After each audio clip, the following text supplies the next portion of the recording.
I was sure my husband's daughter was just living with us until I found the two of them in bed together. It's time to reconnect with your daughter. Mother-daughter brunch specials are now on. The radio host's voice trailed into oblivion as I removed the keys from the ignition and opened the car door. Some bonding time with my stepdaughter, Mia, wouldn't be the worst idea. She had been living with my husband, Richard, and me as our child, and we had yet to connect. I remember the day Richard told me about her. It was out of the blue. He said that he had been a rebellious teenager, learning about the world of women from his slightly older neighbor, Wilhelmina, Mia's would-be mother. He said something about how she tracked him down, and since Richard had been absent Mia's entire life, he felt it would be great to have her with us and bond. I love Richard, so having a piece of him in the house was a no-brainer.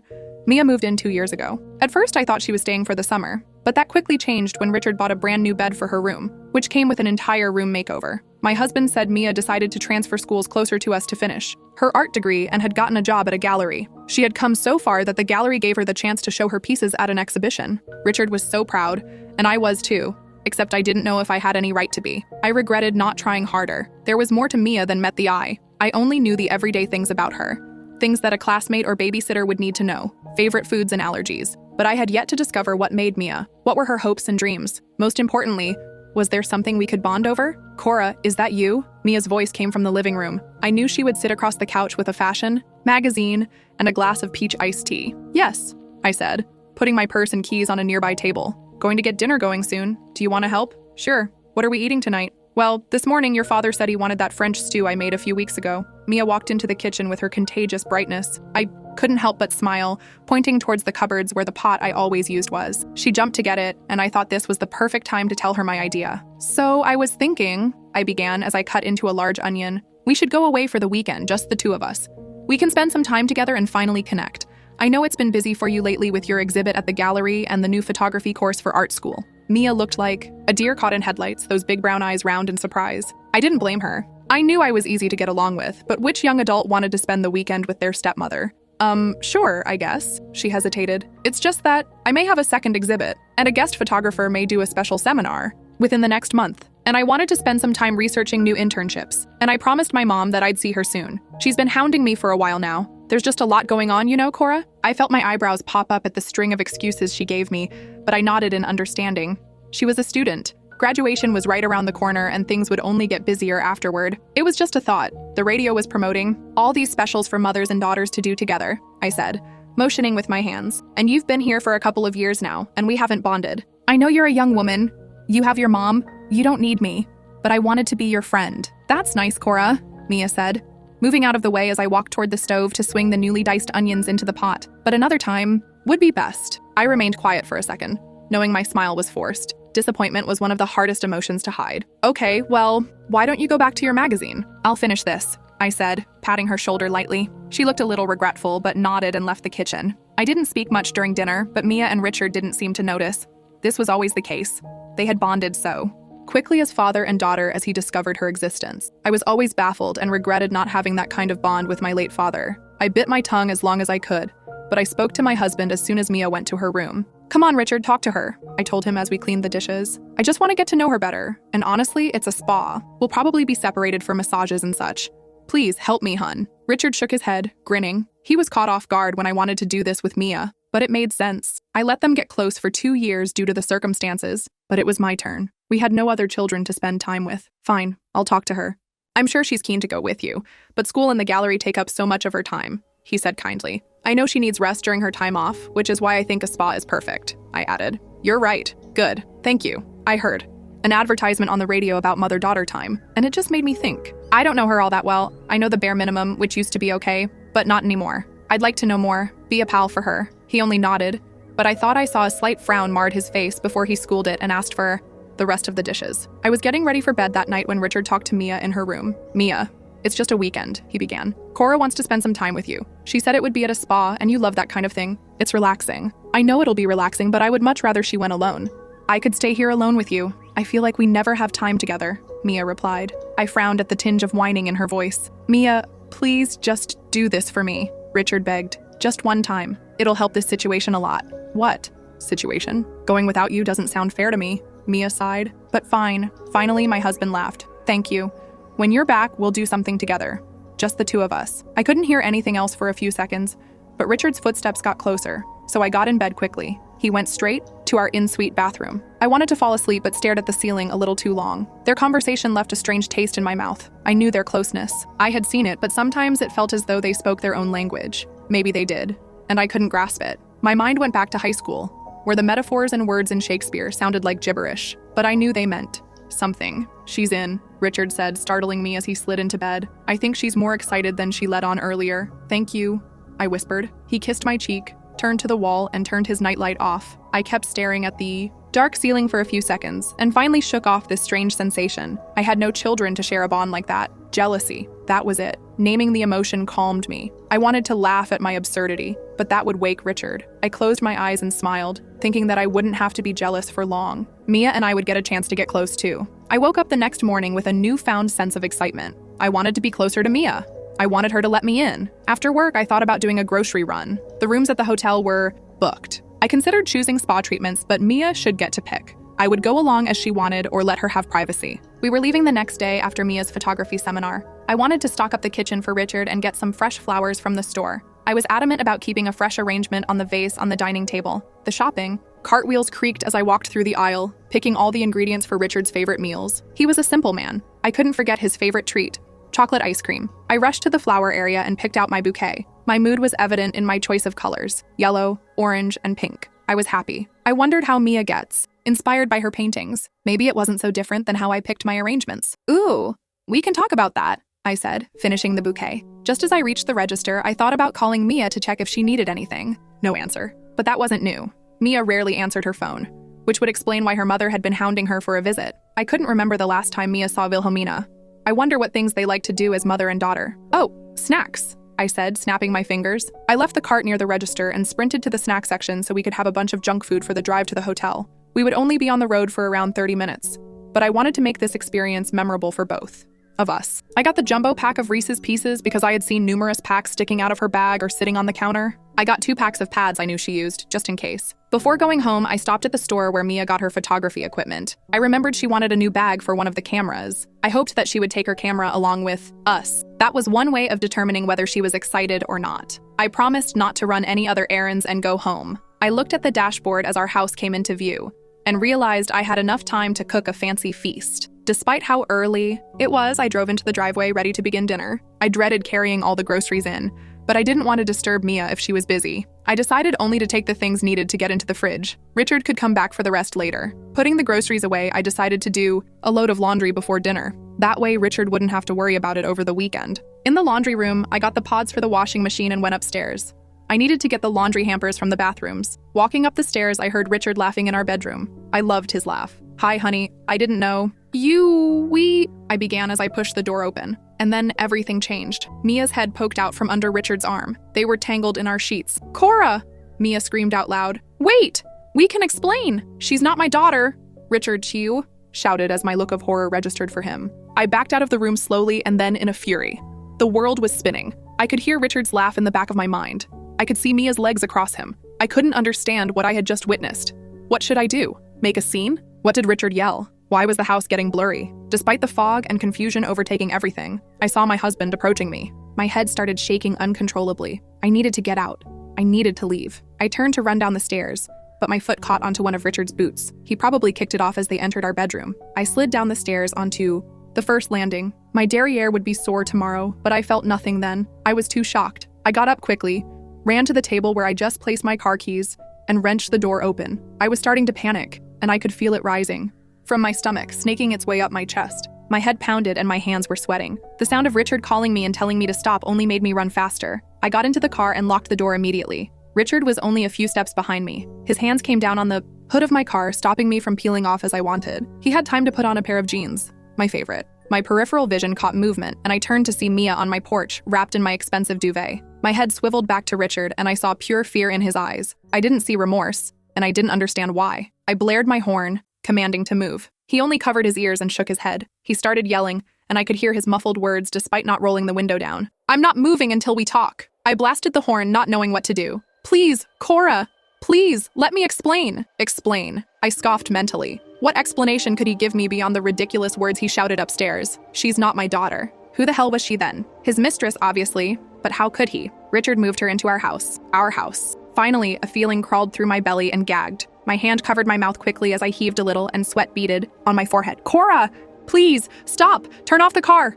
Richard shouted again. My fingers reached for the button on the door, and the window rolled down. The gust of fresh air helped the nausea disappear, so I moved my hand to my chest as I calmed. Richard stood straight and walked to the driver's side. I saw the hope in his eyes. "Cora, I know it looks bad." My foot stomped on the pedal and immediately put the car in motion. I turned too dangerously and heard the squeal of tires on the pavement. The back of my car swerved into Mrs. Cassini's trash cans. I didn't care. I didn't slow down until I left behind my neighborhood. I wasn't going to risk getting a ticket or hurting myself. Richard wasn't worth that. But without thought, I drove to a nearby park, turned off the ignition, and sat in silence. But having no distractions was counterproductive. I couldn't stomach the vivid and disgusting images of my husband with his lover in her bed. They had hidden this for 2 years. They weren't family at all. Was there even a Wilhelmina? God, I yelled and put the radio on as a distraction. Mother-daughter brunch specials are now on it. Nope. I turned the radio off quickly. The feeling in my body was back because I could sense the pain as my fists connected with the steering wheel over and over again. The tears were back too, falling hot against my cheeks. I wanted to pull my hair, break everything, drive away and disappear forever, or fall asleep. But my eyes looked up into the sweet face of a child in the back seat of the car parked in front of me. The little girl smiled shyly and waved before her mom realized she was out of her car seat and got out to arrange her again. I waved awkwardly at the woman and smiled wistfully as they left the park. At least that distraction helped. I took a deep breath, wiped the tears off my face, and used the rearview mirror to arrange myself. My hair was a mess, but it was nothing compared to my face. I shrugged, getting out of the car and going to the trunk. I snatched the Reese's Pieces bag and tore it with vengeance. I devoured the candy as if chocolate and peanut butter could erase everything. The candy was delicious, but I would never be able to forget about what Richard and that woman did to me. Still, I got some clarity, especially after walking back and seeing the flowers I had just bought sitting in my backseat. I knew then that I had to go back. I couldn't just run. They were in my house. Although my emotions weren't completely controlled, I returned to the car and returned home. When I walked through the front door, Richard and Mia were standing in the kitchen. "Cora, you're back," he said when he saw me taking a step toward me. "No," I said. "Don't talk to me. I'm taking my things and the money we've been saving up for the house renovation. When I leave, you two will cease to exist for me. The deceit stops here. The disrespect stops here. I am done with all of this. Let me explain," Richard begged. "There's nothing left to say. You played a song for 2 years and I happily sang along to it. That end here." I entered our room without looking at the rumpled bed and grabbed a suitcase. I started throwing some things, especially my jewelry and good shoes. I sensed Richard enter the room soon enough. "Cora, this wasn't what I intended." "Shut up," I snapped. "I'm filing for divorce soon.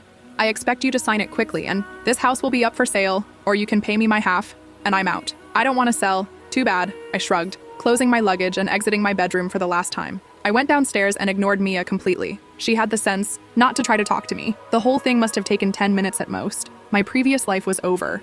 It was time for a new beginning. "I can't believe it. You're an artist," Mrs. Roosevelt gushed at the arrangement I'd just revealed. I won't lie, I felt particularly proud about it. She had ordered something special for her daughter's engagement, and I had been inspired. "You're my best customer, Mrs. Roosevelt," I said, smiling. I had to do my best. We grabbed some more, and the older woman went on her way. I looked around my shop and felt calm sweep over me as always. The colors, the scent, and the significance of this place brought nothing but peacefulness to my soul. About 8 months after the incident, I was an entirely new person. I was happy and free. I kept my word to Richard. I took the money I had saved for our home renovation and half of our joint account. The house had been put on the market, and fortunately, a buyer wanted it badly and paid more than the asking price to expedite it. That person was a stroke of luck during this entire mess. Afterward, things started falling into place. I found a great apartment on the ground floor so I could still have a garden, and suddenly, I realized that I wasn't happy at my job. I needed to do what I wanted in life. I had already given away too much of myself to others. It wasn't appreciated, and it was time to do things for my own sake. So, I quit out of the blue, apologizing to my nice manager and saying goodbye to my coworkers. They were sad to see me go, but I told them to expect an invite to the opening day of my business. I got my flower shop up and running faster than I thought possible. I worked like crazy and paid double to the remodelers to get things going. I had already earned a rapport with suppliers and taught myself new arrangement techniques daily. I had a few regular and loyal clients already. Once my life got busy, I thought very little about my ex-husband. We were technically still married, because our state had a law that couples had to be separated for a year before they could finalize the divorce. It was awful, but there was nothing I could do. Fortunately, Richard didn't try to contact me himself and only sent messages through our lawyers. The last time was just to finish signing something for the house sale. Nothing except our impending divorce still connected me to that abhorrent liar. Every once in a while, the image of my ex and his mistress on my bed popped into my head uninvited, but I tried to dispel it. I had to be stronger, and it helped that I suddenly started receiving attention from some men. I flirted a little back, but I wasn't interested at all. Not even casual dating seemed appealing. Although I didn't think about the past much, I knew I needed to heal alone. Once the divorce was finalized and I felt better, I would try to put myself out there. The chime of the bells over the door brought me back to my store. I smiled automatically. "Welcome to Flowers by Cora. How can I help?" My voice trailed off as my heart turned to stone. Richard was at the entrance, looking at me with equally surprised eyes. I broke the silence. "What the hell are you doing here? I told you never to contact me again. Our lawyers are there for a reason." Richard raised his hands as if I was pointing a gun at him. "Cora, I didn't know this was your store. I swear.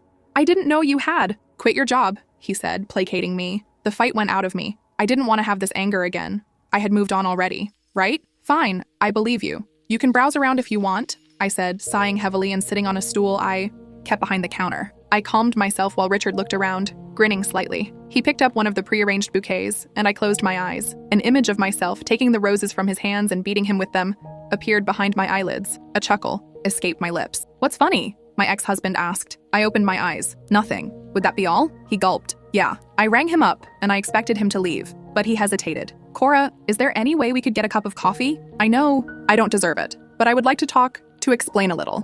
Please." I breathed deeply and thought about it. After the incident, I was obviously too angry to listen to anything, and I forced myself to move on. Would listening to him bring back that anger? Would it help me move on? I won't make any excuses because I have none, but I just wanted to talk. "To you," Richard continued, seeing the conflict in my face. He still knew me. "Fine," I relented. "I think I'm ready to listen so we can both truly move on without any unfinished business." He grinned, shocked, and breathed, "Thank you." I placed an on a break sign at the door and closed up. Richard and I walked silently to the coffee place only a few paces away. He told me to sit and ordered for me. I was slightly annoyed. He wasn't my husband anymore, but I let him, not wanting any conflict. Richard knew what I liked to drink and munch, a caramel macchiato with a blueberry scone. He sat with his double espresso and sipped. "So how did you open the flower shop? When? Why?" "Richard," I warned, "I'm not here for pleasantries. You had something to say. Say it, or I'm leaving." I'm sorry, he said, putting his hand on the table like he wanted to touch me. He knew better. Back then, all I wanted was for you not to hate me. How could I not? I don't know. I was an idiot. I should have come clean about everything from the beginning, but it worked a certain way, Richard said, looking off to the side absent-mindedly. "Start from the beginning. You're not making any sense," I said, rolling my eyes and sipping coffee. "Okay. I met this girl online," he blurted. "I know, it's ridiculous, but she messaged me often and sent pics. Messages often. She called me handsome. I enjoyed the attention. I kept my face neutral and nodded slightly so Richard would continue. Eventually, we met up in real life. She told me about herself, her art degree, what she wanted for her life. Soon, I was in love," he said, swallowing thickly. "But I loved you too. I know how that sounds. Just like every other guy that cheats on their wife, but it was true." "Why did you lie to me?" I asked icily. "You could have told me the truth. We would have separated. It would have hurt, but this deceit was so awful. The audacity you had to do it. There are no words, Richard." "I know," he sighed, leaning on his hand. "I have no excuse except that it was her idea. I knew it was horrid and wrong, but I went along with it because I realized that separating from you would mean cutting back on my life. We had 2 good incomes and a fully paid house, and you wanted to help her too. It was convenient." My hand twitched with the urge to slap him, but I contained myself. "I know.